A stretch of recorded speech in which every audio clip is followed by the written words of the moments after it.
Hello, Sisters of Watson. Thank you for joining me today.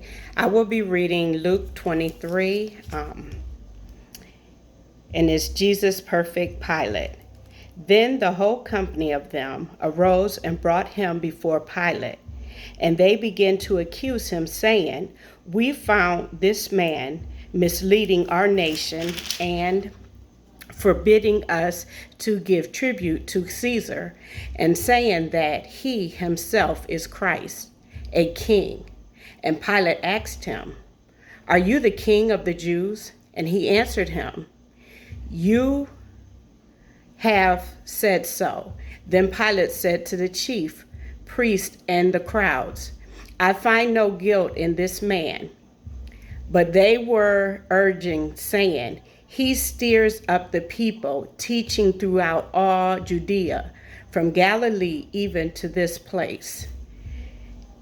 When Pilate heard this, he asked whether the man was a Galilean, and when he learned that he belonged to Herod's jurisdiction, he sent him over to Herod, who was himself in Jerusalem at that time. When Herod saw Jesus, he was very glad, for he had long desired to see him, because he had heard about him, and he was hoping to see some sign done by him. So he questioned him at some length, but he made no answer. The chief priests and the scribes stood by, vehemently accusing him, and Herod with his soldiers treated him with contempt and mocked him. Then arraying him in splendid clothing, he sent him back to Pilate. And Herod and Pilate became friends with each other that very day. For before they had been at enmity with each other. Pilate then called together the chief priests and the rulers and the people, and said to them, "You brought me this man as one who was misleading the people, and after examining him before you, behold, I do not find this man guilty of any of your charges against him. Neither did Herod, for he sent him back to us. Look, nothing deserving death has been done by him. I will therefore punish and release him." Pilate delivers Jesus to be crucified. But they all cried out together, "Away with this man, and release us to Barnabas, a man who had been thrown into prison for an insurrection started in the city and for murder."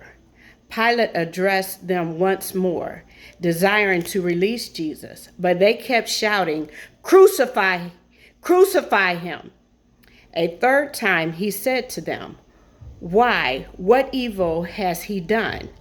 I have found in him no guilt deserving death. I will therefore punish and release him." But they were urgent, demanding with loud cries that he should be crucified, and their voices prevailed. So Pilate decided that their demands should be granted. He released the man who had been thrown into prison for insurrection and murder, for whom they asked, but he delivered Jesus over to their will. 20, the crucifixion. And as they led him away, they seized one Simon of Cyrene, who was coming in from the country, and laid on him the cross to carry it behind Jesus. And there following him a great multitude of the people and of women who were mourning and lamenting for him. But turning to them, Jesus said, "Daughters of Jerusalem, do not weep for me, but weep for yourselves and for your children. For behold, the days are coming when they will say, 'Blessed are the barren and the wombs that never bore, and the breasts that never nursed.' Then they will begin to say to the mountains, fall on us, and to the hills, cover us. For if they do these things when the wood is green, what will happen when it is dry? Two others who were criminals were led away to be put to death with him.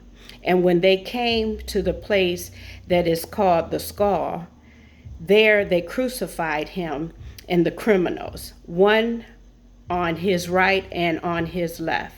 And Jesus said, Father, forgive them, for they know not what they do. And they cast lots to divide his garments. And the people stood by watching, but the rulers scoffed at him, saying, He saved others, let him save himself. If he is the Christ of God, his chosen one.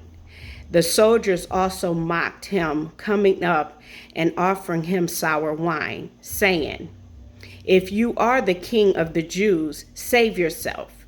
There was also an inscription over him, This is the King of the Jews.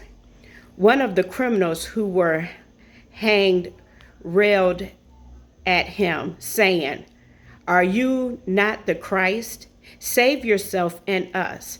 But the others rebuked him, saying, Do not fear God, since you are under the same sentence of condemnation. And we indeed justly, for we are receiving the due reward of our deeds. But this man has done nothing wrong. And he said, Jesus, remember me when you come into your kingdom. And he said to him, Truly I say to you, today you will be with me in paradise. The death of Jesus. 44.